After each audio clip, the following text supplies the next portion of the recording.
నమస్కారం ETV news కు స్వాగతం ముఖ్యాంశాలు ఆపరేషన్ సింధూర్ కొనసాగుతుందన్న ప్రధాని ఉగ్రదాడులు ఆగే వరకు చర్యలు ఉంటాయని పాక్ కు హెచ్చరిక ప్రతిపక్షాల విమర్శలపై మండిపాటు ట్రంప్ వ్యాఖ్యలపై ప్రధాని స్పష్టత ఇవ్వలేదన్న రాహుల్ పాకిస్తాన్ కు సాయం చేసిన చైనా ప్రస్తావన లేదని విమర్శ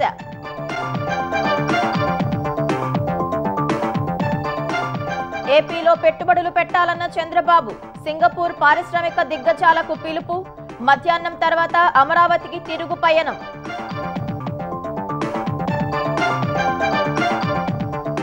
సూపర్ 6 లో మరో ముందడుగు ఆగస్టు 2న రైతులకు అన్నదాత సుఖీభవ సాయం ప్రకాశం జిల్లా నుంచి శ్రీకారం చుట్టనున్న సీఎం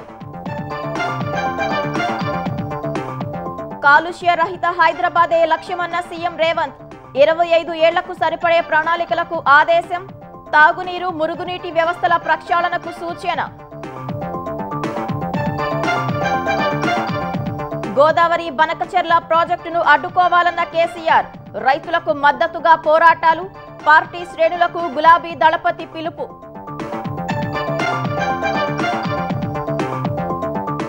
మరో భారీ ప్రయోగానికి సిద్ధమైన ఇస్రో నేడు నింగిలోకి జిఎస్ఎల్వి F-16 కొనసాగుతున్న కౌంట్ డౌన్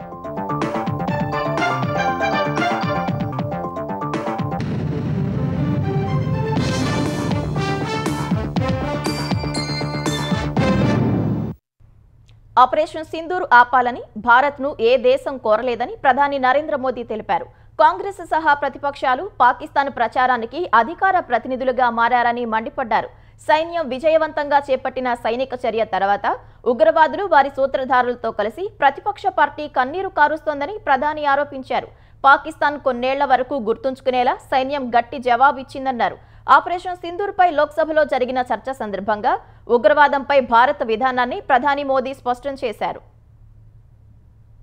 పహల్గామ్ ఉగ్రదాడికి ప్రతిస్పందనగా భారత్ నిర్వహించిన బలమైన విజయవంతమైన నిర్ణయాత్మకమైన ఆపరేషన్ సింధూర్పై లోక్సభలో జరిగిన ప్రత్యేక చర్చ అధికార విపక్షాల మధ్య వాడివేడిగా సుదీర్ఘంగా సాగింది సోమవారం మొదలైన ఈ చర్చ మంగళవారం కూడా కొనసాగింది లోక్సభలో 16 గంటలకు పైగా జరిగిన చర్చకు ప్రధాని మోదీ 102 నిమిషాల పాటు సుదీర్ఘంగా సమాధానమిచ్చారు భారత్ చేపట్టిన సైనిక చర్య విజయోత్సవం అంటూ అధికార పక్షం హర్షధ్వానాల మధ్య ప్రకటించారు పాకిస్తాన్లోని ఉగ్రస్థావరాలపై దాడుల తర్వాత సైనిక చర్య జరిపినట్లు భారత డీజీఎంఓ పాకిస్తాన్కు సమాచారమిచ్చినట్లు ప్రధాని తెలిపారు పాక్ సైన్యం జరిపిన ప్రతి దాడికి కొన్నేళ్లు మరచిపోని విధంగా సైన్యం తిరిగి జవాబిచ్చినట్లు పేర్కొన్నారు వేర్వేరు ప్రాంతాల్లో జరిపిన దాడుల ద్వారా పాకిస్తాన్ను మోకాళ్లపై నిలబెట్టినట్లు ప్రధాని మోదీ చెప్పారు సాంకేతికత ఆధారిత యుగంలో ఆపరేషన్ సింధూర్ సందర్భంగా భారత రక్షణ వ్యవస్థ తన సామర్థ్యాన్ని నిరూపించుకుందన్నారు పాకిస్తాన్ ప్రయోగించిన 1000 డ్రోన్లు క్షిపణుల్ని గాల్లోనే ధ్వంసం చేసినట్లు తెలిపారు ఉగ్రవాదంపై భారత్ వైఖరితో పాటు విధానాన్ని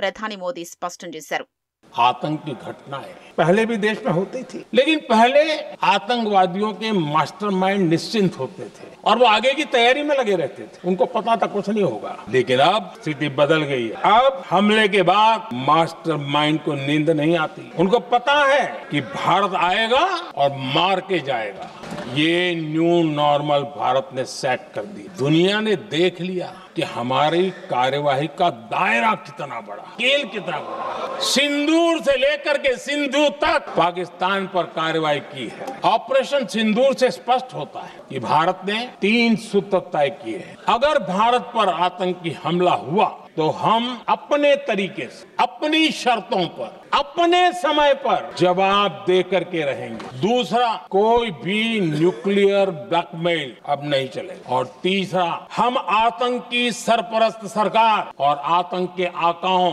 उनको अलग अलग नहीं देखेंगे కాల్పుల విరమణకు అమెరికా అధ్యక్షుడు డొనాల్డ్ ట్రంప్ మధ్యవర్తిత్వం వహించారన్న ప్రతిపక్షాల ఆరోపణల్ని ప్రధాని మోదీ తోసిపుచ్చారు 193 దేశాల్లో కేవలం 3 మాత్రమే పాకిస్తాన్కు మద్దతు ప్రకటించగా మిగతా దేశాలన్నీ భారత్ చర్యను సమర్థించాయని తెలిపారు సైనికుల పరాక్రమాన్ని ప్రపంచమంతా చూసిందని కాంగ్రెస్ మాత్రం వారి సాహసాన్ని గుర్తించకపోవడం బాధాకరమని ప్రధాని మోదీ అన్నారు दुनिया में किसी भी देश ने रोका नहीं है ये भारत की स्पष्ट नीति थी सेना के साथ मिलकर के तय की हुई नीति थी और वे ये थी कि हम आतंक उनके आका उनके ठिकाने ये हमारा लक्ष्य है और हमने कहा कि हमारा एक्शन नॉन एक्सीलरेटरी है, ये हमने कह करके किया है और इसके लिए साथियों हमने हमला रोका। दुनिया के किसी भी नेता ने भारत के ऑपरेशन रोकने के लिए नहीं कहा। 193 कंट्री में सिर्फ 3 देश ऑपरेशन सिंदूर के दौरान पाकिस्तान के समर्थन में बयान दिया था। तमाम देश भारत को समर्थन मिला, दुनिया का समर्थन तो मिला, लेकिन ये दुर्भाग्य है कि मेरे देश के वीरों के पराक्रम को कांग्रेस का समर्थन नहीं। ఆపరేషన్ సింధూర్ సమయంలో అమెరికా ఉపాధ్యక్షుడు జేడీ వాన్స్ తనకు ఫోన్ చేసిన విషయాన్ని ప్రధాని మోదీ సభకు తెలిపారు. ఆ సమయంలో పాక్ బెదిరింపుల విషయమై ఆయనకు భారత్ వైఖరిని కుండబద్దలు కొట్టినట్లు వివరించినట్లు ప్రధాని మోదీ చెప్పారు. तो अमेरिका के उपराष्ट्रपति जी ने मुझे फोन पे बताया कि पाकिस्तान बहुत बड़ा हमला करने वाला है, ये उन्होंने मुझे बताया। मेरा जो जवाब था, जिनको समझ नहीं आता है उनको तो नहीं आएगा, अगर पाकिस्तान का ये इरादा है तो उसे बहुत महंगा पड़ेगा। ये मैंने अमेरिका के उपराष्ट्रपति को कहा, अगर पाकिस्तान हमला करेगा तो हम बड़ा हमला कर करके जवाब देंगे, ये मेरा जवाब था। और आगे मेरा एक वाक्य था, मैंने कहा था हम गोली का जवाब गोले से देंगे। और 9 रात में और 10 सुबह हमने पाकिस्तान को सैन्य शक्ति को तहस नहस कर दिया था। और आज पाकिस्तान भी भली भांति जान गया है कि भारत का हर जवाब पहले से ज्यादा तगड़ा होता है। उसे ये भी पता है कि अगर भविष्य में नौबत आई तो भारत आगे कुछ भी कर सकता है। और इसलिए मैं फिर से लोकतंत्र के इस मंदिर में दोहराना चाहता हूं, ऑपरेशन सिंदूर जारी है। ने दुस्साहस की अगर कल्पना की तो उसे करारा जवाब दिया जाएगा। పీఓకేను ఎందుకు తిరిగి స్వాధీనం చేసుకోలేదని కాంగ్రెస్ అడిగే ముందు దాన్ని ఎవరు వదిలేశారో చెప్పారని ప్రధాని మోదీ డిమాండ్ చేశారు. నెహ్రూ నుంచి మొదలుకొని కాంగ్రెస్ ప్రభుత్వాలు చేసిన తప్పుల వల్ల దేశం ఇప్పటికీ ఆ బాధల్ని అనుభవిస్తోందన్నారు. భారత్ ఆత్మనిర్భర్గా ఎదుగుతుంటే కాంగ్రెస్ మాత్రం సమస్యల కోసం పాకిస్తాన్పై ఆధారపడుతోందని ప్రధాని మోదీ ఎద్దేవా చేశారు. ప్రధాని మోదీ తన ప్రసంగంలో తమ ప్రశ్నలకు సూటిగా సమాధానం చెప్పలేదని ప్రతిపక్షాలు ఆక్షేపించాయి. తన వల్లే భారత్ పాకిస్తాన్ల మధ్య కాల్పుల విరమణ అమల్లోకి వచ్చిందని అమెరికా అధ్యక్షుడు ట్రంప్ 29 సార్లు చెప్పారని రాహుల్ అన్నారు. ఆ విషయమై ప్రధాని మోదీ స్పష్టంగా సమాధానం ఇవ్వలేదని లోక్సభలో చర్చ ముగిసిన తర్వాత రాహుల్ అన్నారు. उन्होंने क्लियरली नहीं कहा कि ट्रंप झूठ बोल रहे हैं। शायद 29 बार ट्रंप ने बोला है, उसका जवाब नहीं दिया। और सबसे इंटरेस्टिंग बात थी कि पूरे भाषण में चाइना शब्द प्रधानमंत्री ने नहीं बोला। पूरा देश जानता है कि पाकिस्तान की मदद, टेक्निकल मदद, एयरफोर्स की मदद चाइना ने की, मगर प्रधानमंत्री के मुंह से, डिफेंस मिनिस्टर के मुंह से चाइना शब्द नहीं निकला। వివిధ రంగాల్లో సింగపూర్తో కలిసి పనిచేసే అవకాశం లభించిందని సీఎం చంద్రబాబు వ్యాఖ్యానించారు. తన పర్యటన కొత్త అధ్యాయానికి నాంది పలికిందని సింగపూర్ దేశాధ్యక్షుడు షణ్ముగరత్నంకు తెలిపారు. ఏపీ సముద్ర తీరం అభివృద్ధికి ముఖద్వారమని చెబుతూనే పెట్టుబడులకు ఉన్న అవకాశాలను వివిధ కంపెనీల సీఈఓలకు వివరించారు. పెట్టుబడులకు అనుమతి విషయంలో ఆలస్యమయ్యే ప్రసక్తి లేదన్న ముఖ్యమంత్రి ఆలస్యమైతే డీమ్డ్ టు బి విధానాన్ని అమలు చేస్తామని స్పష్టం చేశారు. పర్యటనలో 4వ రోజైన ఇవాళ పెట్టుబడుల వేట కొనసాగించనున్న చంద్రబాబు మధ్యాహ్నం తర్వాత పర్యటన ముగించుకొని అర్ధరాత్రికి తిరిగి అమరావతి చేరుకుంటారు. ఆంధ్రప్రదేశ్లో పెట్టుబడులే లక్ష్యంగా సింగపూర్లో పర్యటిస్తున్న చంద్రబాబు బృందం వరుస పర్యటనలతో బిజీగా మారింది. సింగపూర్ అధ్యక్షుడు థర్మన్ షణ్ముగరత్నం, మాజీ ప్రధాని సీనియర్ మంత్రి లీసెన్ లూంగ్తో చంద్రబాబు విడివిడిగా సమావేశమయ్యారు. ఏపీ సింగపూర్ ప్రభుత్వాలు వివిధ రంగాల్లో కలిసి పనిచేయడంపై చర్చించారు. నాలెడ్జ్ ఎకానమీ, మౌలిక సదుపాయాల కల్పన, సెమీకండక్టర్లు, అమరావతి అభివృద్ధి, పట్టణ ప్రణాళిక, పునరుత్పాదక ఇంధన రంగాల్లో సింగపూర్ భాగస్వామ్యంతో ముందుకెళ్లడంపై దృష్టి సారించారు. ఆ తర్వాత సీనియర్ మంత్రి లీసెన్ లూంగ్ తో చంద్రబాబు సమావేశమయ్యారు. భారత్ సింగపూర్ మధ్య సంబంధాలు మరింత బలోపేతమయ్యేలా తన పర్యటన ఉపకరిస్తుందన్నారు. వివిధ కంపెనీల సీఈఓలతో సమావేశమై మ్యారిటైమ్ ఆపరేషన్స్, మౌలిక వసతుల కల్పనపై చర్చించారు. ఏపీని అన్ని రంగాల్లో అభివృద్ధి చేసే ప్రణాళికల్లో భాగంగా పోర్టుల నిర్మాణం, పోర్టు ఆధారిత పరిశ్రమలపై దృష్టి పెట్టినట్లు చంద్రబాబు చెప్పారు. క్రూయిజ్ టూరిజానికి ఏపీలో భారీగా అవకాశాలు ఉన్నాయని వెల్లడించారు. పెట్టుబడులు పెట్టేందుకు పరిశ్రమలు ముందుకు వస్తే అన్ని రకాలుగా సహకరిస్తామని చంద్రబాబు హామీ ఇచ్చారు. ఏపీలో పోర్టుల అనుసంధానంతో పాటు వాటి సమీపంలో ప్రపంచ శ్రేణి చమురు రిఫైనరీ ఏర్పాటు కానుందని తెలిపారు. సింగపూర్లోని జురాంగ్ పెట్రోకెమికల్ ఐలాండ్ను చంద్రబాబు బృందం సందర్శించింది. 3000 హెక్టార్ల సముద్రాన్ని భూమిగా మార్చి అంతర్జాతీయ ప్రమాణాలతో ప్రభుత్వ ప్రైవేటు భాగస్వామ్యంలో పెట్రోకెమికల్ హబ్ను ఏర్పాటు చేసినట్లు అక్కడి అధికారులు తెలిపారు. ఏపీ పారిశ్రామిక ప్రగతిలో సింగపూర్ కంపెనీలు భాగస్వాములుగా మారాలని చంద్రబాబు కోరారు. సింగపూర్ పర్యటనలో చివరి రోజైన ఇవాళ ముఖ్యమంత్రి చంద్రబాబు వివిధ సంస్థలు, సింగపూర్ ప్రభుత్వ ప్రతినిధులతో చర్చలు జరపనున్నారు. ఉదయం capital land investment CEO Sanjeev Das గుప్తాతో భేటీ కానున్నారు. తర్వాత Mandai wild life group CEO, SMBC bank India division managing executive officer Rajeev కన్నన్తో సమావేశం కానున్నారు. ఏపీలో పెట్టుబడుల అవకాశాలను వివరిస్తారు. Temasek company joint head portfolio development Dinesh ఖన్నాతోనూ చంద్రబాబు సమావేశమై public infra projects, education, health funding పై సహకారాన్ని కోరనున్నారు. ఆ తర్వాత సింగపూర్ విదేశాంగ మంత్రి బాలకృష్ణన్తో ముఖ్యమంత్రి భేటీ కానున్నారు. జాతీయ భద్రత, హోంశాఖ మంత్రి కె షణ్ముగంతో జరిగే విందు సమావేశంలో చంద్రబాబు బృందం పాల్గొంటుంది. ఆ తరువాత స్వదేశానికి తిరుగుపయనం కానున్నారు. ఏపీలో పరిశ్రమల ఏర్పాటు, పెట్టుబడులను ఆకర్షించడమే లక్ష్యంగా కూటమి ప్రభుత్వం మరిన్ని చర్యలు చేపట్టనుంది. నవంబర్ 14, 15 తేదీల్లో విశాఖలో పార్ట్నర్షిప్ సమ్మిట్ నిర్వహించాలని నిర్ణయించింది. స్వర్ణాంధ్ర విజన్ లక్ష్యాన్ని సాధించడమే లక్ష్యంగా ఈ సదస్సు నిర్వహించనున్నట్లు తెలిపింది. అందుకోసం వివిధ కమిటీలను ఏర్పాటు చేస్తూ ప్రభుత్వం ఉత్తర్వులు జారీ చేసింది. మంత్రి నారా లోకేష్ నేతృత్వంలో 6 మంత్రుల బృందంతో ఓ కమిటీ ఏర్పాటు చేశారు. మంత్రులు టీజీ భరత్, గొట్టిపాటి రవి, కందుల దుర్గేష్, పొంగూరు నారాయణ, కొండపల్లి శ్రీనివాస్ను సభ్యులుగా నియమించారు. సదస్సులో వస్తువుల కల్పన ఏర్పాట్ల కోసం వివిధ శాఖల ఉన్నతాధికారులతో 9 వర్కింగ్ కమిటీలు నియమించారు. సూపర్ 6 హామీల్లో భాగంగా మరో పథకం అమలుకు కూటమి ప్రభుత్వం రంగం సిద్ధం చేసింది. ఆగస్టు 2న రైతుల ఖాతాల్లో అన్నదాత సుఖీభవ, పీఎం కిసాన్ నిధులు జమ చేయనుంది. ప్రకాశం జిల్లాలో జరిగే కార్యక్రమంలో ముఖ్యమంత్రి చంద్రబాబు పాల్గొని పథకాన్ని ప్రారంభించనున్నారు.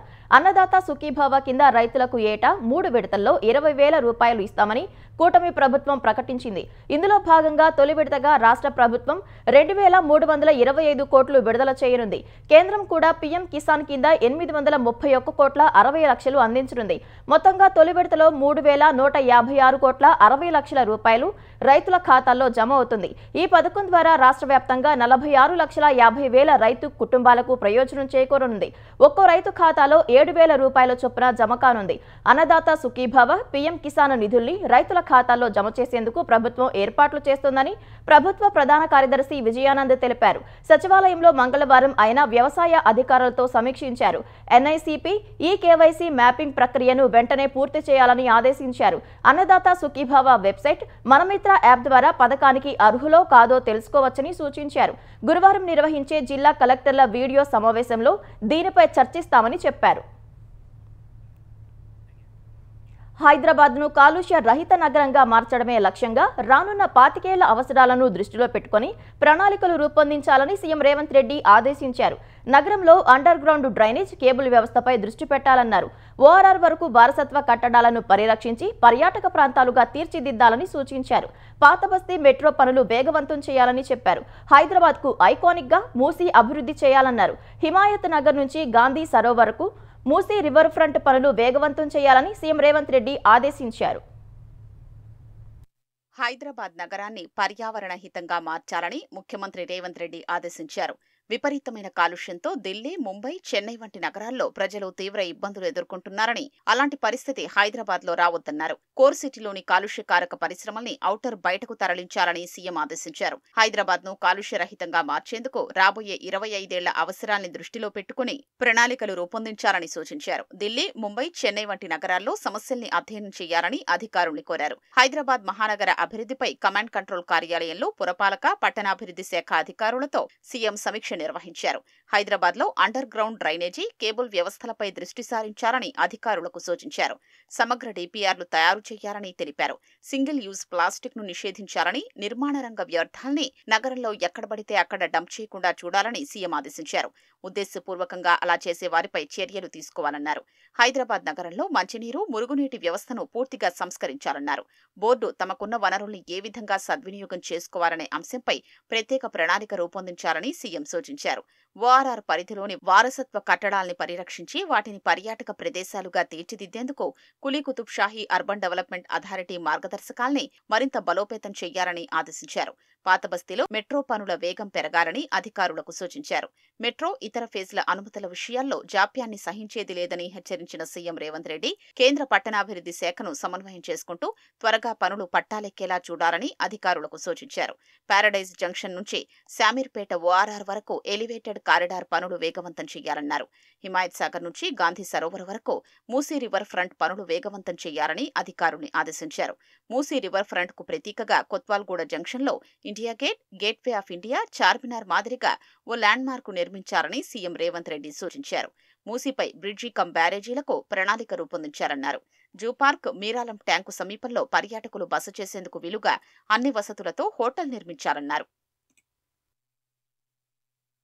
హైదరాబాద్ మూసీ నదిలో ఆక్రమణలకు అడ్డుకట్ట వేసేందుకు హైడ్రా రంగంలోకి దిగింది. చాదర్ఘాట్ వంతెన నుంచి పాత బస్తీ, ఉస్మానియా ఆసుపత్రి మార్చురీ వరకు పలు ప్రాంతాల్లో నదీ గర్భాన్ని మట్టితో నింపి చేస్తున్న అక్రమ పార్కింగ్ దందాలకు చెక్ పెట్టింది. ఆయా స్థలాల్లో నిలిపిన ప్రైవేటు బస్సులను బయటకు పంపి వాటిని స్వాధీనం చేసుకుంది. ఈ మేరకు తికారాం సింగ్ 3.10 ఎకరాలు, పూనం చంద్ యాదవ్ 1.3 ఎకరాలు, జయకృష్ణ 5.22 ఎకరాలు ఆక్రమించి పార్కింగ్ దందా సహా షెడ్లు, గుడిసెలు వేసి అద్దెకు ఇస్తున్నట్లు హైడ్రా తేల్చింది. వాటి మాటున అసాంఘిక కార్యకలాపాలు జరుగుతున్నట్లు గుర్తించి బుల్డోజర్లతో ఆక్రమణలను తొలగించింది. తెలంగాణలోని పరిస్థితులు, భవిష్యత్ కార్యాచరణపై బీఆర్ఎస్ అధినేత కేసీఆర్ పార్టీ నేతలతో చర్చించారు. వ్యవసాయ రంగంలో సంక్షోభ నివారణ, ప్రభుత్వ వైఫల్యాలపై రాజీ లేని పోరాటం చేయాలని సూచించారు. తెలంగాణ సాగునీటి రంగాన్ని ఆగం చేసేందుకు ఏపీ ప్రభుత్వం తలపెట్టిన గోదావరి బనకచెర్ల ప్రాజెక్టును అడ్డుకోవాలన్నారు. కాళేశ్వరం ప్రాజెక్టును ఉద్దేశపూర్వకంగా పక్కన పెట్టి వానాకాలం నాట్లు పూర్తవుతున్నా రైతులకు సాగునీరు అందించని ప్రభుత్వ నిర్లక్ష్య వైఖరిని నిలదీయాలని కేసీఆర్ సూచించారు. మేడిగడ్డ వద్ద ప్రవాహం ఉన్నందున కన్నేపల్లి పంప్ హౌస్ దగ్గర గోదావరి జలాలను ఎత్తిపోయాలని, చెరువులు, కుంటలతో పాటు జలాశయాలను నింపాలని కేసీఆర్ డిమాండ్ చేశారు. ఏపీ రాజధాని అమరావతిలో శాశ్వత హైకోర్టు, అసెంబ్లీ, సచివాలయం టవర్ల నిర్మాణ పనులు ప్రారంభమయ్యాయి. గత టీడీపీ ప్రభుత్వ హయాంలో లండన్కు చెందిన ఫోస్టర్స్ సంస్థ డిజైన్లు రూపొందించగా గుత్తేదారులు పనులు మొదలుపెట్టారు. అంతర్గత నిర్మాణాలకు నమూనాలను ఖరారు చేసి ఇచ్చేందుకు ఫోస్టర్స్ సంస్థ ఇటీవల నిర్వహించిన వర్క్షాప్లో అసెంబ్లీ, హైకోర్టు భవనాల డిజైన్లు కొలికి వచ్చాయి. వచ్చే నెల 4న ఆ సంస్థకు చెందిన మరో ప్రతినిధి బృందం సచివాలయ టవర్ల నమూనాలను ఖరారు చేయనుంది. ఆగస్టు 8 నాటికి 3 నిర్మాణాలకు సంబంధించి కాన్సెప్ట్ డిజైన్లు ఖరారు కానున్నాయి. 3 ఏళ్లలో వాటిని పూర్తి చేయాలని కూటమి ప్రభుత్వం లక్ష్యంగా పెట్టుకుంది. అన్ని భవనాలకు సహజ సిద్ధంగా వెలుతురు లభించేలా ఆకృతులు రూపొందిస్తున్నారు. వైసీపీ అధినేత జగన్ నెల్లూరు పర్యటనలో ర్యాలీలు, సమావేశాలకు అనుమతి లేదని, ఈ ఉత్తర్వులను ఎవరైనా ఉల్లంఘిస్తే చర్యలు తప్పవని జిల్లా ఇన్ఛార్జి ఎస్పీ దామోదర్ తెలిపారు. రేపు ఉదయం 10 నుంచి మధ్యాహ్నం 2 గంటల వరకు సాగే జగన్ పర్యటనకు గట్టి బందోబస్తు ఏర్పాటు చేసినట్లు చెప్పారు. జైల్లో ఉన్న మాజీ మంత్రి కాకాణిని పరామర్శించనుండటంతో సమీపంలోనే హెలిప్యాడ్ ఏర్పాటు చేసినట్లు ఎస్పీ తెలిపారు. అక్కడ 10 మంది వరకే అనుమతి ఉందని, ముగ్గురితో కలిసి కాకాణితో ములాఖాత్ అవుతారని చెప్పారు. తర్వాత సుజాతమ్మ కాలనీలో ఉన్న నల్లపురెడ్డి ప్రసన్న కుమార్ రెడ్డి ఇంటికి చేరుకుంటారని ఎస్పీ తెలిపారు. అక్కడకు 100 మందికే అనుమతి ఉందన్నారు. జగన్ కాన్వాయ్లో అదనంగా 3 వాహనాలను అనుమతించినట్లు ఎస్పీ తెలిపారు. చట్ట వ్యతిరేక కార్యక్రమాలకు పాల్పడితే కోర్టులు శిక్షిస్తాయనే భయం ఉంటే ఎవరూ తప్పు చేయరని హైకోర్టు న్యాయమూర్తి జస్టిస్ భట్టు దేవానంద్ అన్నారు. తప్పు చేసినా సరే ఏం కాదనే భావన ఏర్పడితే అది ప్రజాస్వామ్యానికి, న్యాయ వ్యవస్థకు గొడ్డలి పెట్టు అన్నారు. మద్రాసు హైకోర్టు నుంచి తిరిగి ఏపీ హైకోర్టులో బాధ్యతలు చేపట్టిన నేపథ్యంలో జస్టిస్ దేవానంద్ను ఏపీ హైకోర్టు న్యాయవాదుల సంఘం ఘనంగా సన్మానించింది. ఈ సందర్భంగా మాట్లాడిన ఆయన తిరిగి సొంత రాష్ట్రానికి, సొంత మనుషుల మధ్యకు రావటం సంతోషంగా ఉందన్నారు. వాణిజ్య ఒప్పందం ఇంకా ఓ కొలిక్కి రాకపోవడంతో భారత్పై అమెరికా 20 నుంచి 25% సుంకాలు విధించే అవకాశం ఉన్నట్లు తెలుస్తోంది. అంతర్జాతీయ వార్తా ఏజెన్సీల కథనాలపై స్పందించాలని కోరగా అమెరికా అధ్యక్షుడు ట్రంప్ అవునని సమాధానమిచ్చినట్లు బ్లూంబర్గ్ పేర్కొంది. భారత్తో వాణిజ్య ఒప్పందం ఖరారైందా అని మీడియా ప్రతినిధులు ప్రశ్నించగా లేదని ఆయన సమాధానమిచ్చారు. స్కాట్లాండ్ పర్యటన నుంచి తిరిగి వస్తూ ఎయిర్ ఫోర్స్ 1లో మీడియాతో మాట్లాడిన ట్రంప్ భారత్ తమకు మిత్ర దేశమే అయినప్పటికీ అన్ని దేశాల కంటే ఎక్కువగా పన్నులు విధిస్తోందని ఆక్షేపించారు. ప్రత్యేక వాణిజ్య ఒప్పందాల కోసం చర్చలు జరపని దేశాలపై 15% నుంచి 20% 10% వరకు సుంకాలు విధించనున్నట్లు ట్రంప్ సోమవారం తెలిపారు. ఇది ఏప్రిల్లో ఆయన విధించిన 10% సుంకం కంటే ఎక్కువ. త్వరలోనే తమ ప్రభుత్వం 200 దేశాలకు కొత్త సుంకాల రేటును ఖరారు చేయనున్నట్లు ట్రంప్ తెలిపారు. ప్రతీకార సుంకాల అమలు తేదీని ఆయన ఈ నెలాఖరు వరకు వాయిదా వేశారు. రష్యాలో భారీ భూకంపం సంభవించింది. రిక్టర్ స్కేల్పై తీవ్రత 8గా నమోదైనట్లు జపాన్ వాతావరణ సంస్థ తెలిపింది. స్థానిక కాలమానం ప్రకారం కంచట్కా దీవిలో ఉదయం 8:25 భూమి కంపించినట్లు వెల్లడించింది. భూకంపం తీవ్రత కారణంగా జపాన్ పసిఫిక్ తీరం వెంబడి సునామీ హెచ్చరిక జారీ చేసింది. 3 మీటర్ల వరకు అలలు ఎగిసిపడే అవకాశం ఉందని జపాన్ వాతావరణ సంస్థ తెలిపింది. భూకంప ప్రభావిత ప్రాంతాల్లో ప్రాణం, ఆస్తి నష్టం జరగకుండా జాగ్రత్తలు తీసుకోవాలని జపాన్ వాతావరణ సంస్థ సూచించింది. రష్యాలో 19.3 కిలోమీటర్ల లోతు నుంచి భూకంపం సంభవించినట్లు అమెరికా జియోలాజికల్ సర్వే తెలిపింది. భారత అంతరిక్ష పరిశోధనా సంస్థ ఇస్రో, అమెరికా అంతరిక్ష సంస్థ నాసా సంయుక్తంగా చేపట్టిన నైసార్ ఉపగ్రహం ప్రయోగానికి సర్వం సిద్ధమైంది. నేడు జిఎస్ఎల్వి F-16 వాహక నౌక ద్వారా తిరుపతి జిల్లా శ్రీహరికోటలోని సతీష్ ధావన్ స్పేస్ సెంటర్ నుంచి ఉపగ్రహ ప్రయోగం జరగనుంది. సాయంత్రం 5:40 జిఎస్ఎల్వి F-16 నింగిలోకి దూసుకెళ్లనుంది. 2392 కిలోల బరువున్న నైసార్ను 747 కిలోమీటర్ల ఎత్తులోని సూర్య అనువర్తిత కక్షలోకి పంపుతారు. 90 రోజుల తర్వాత అది పని ప్రారంభిస్తుంది.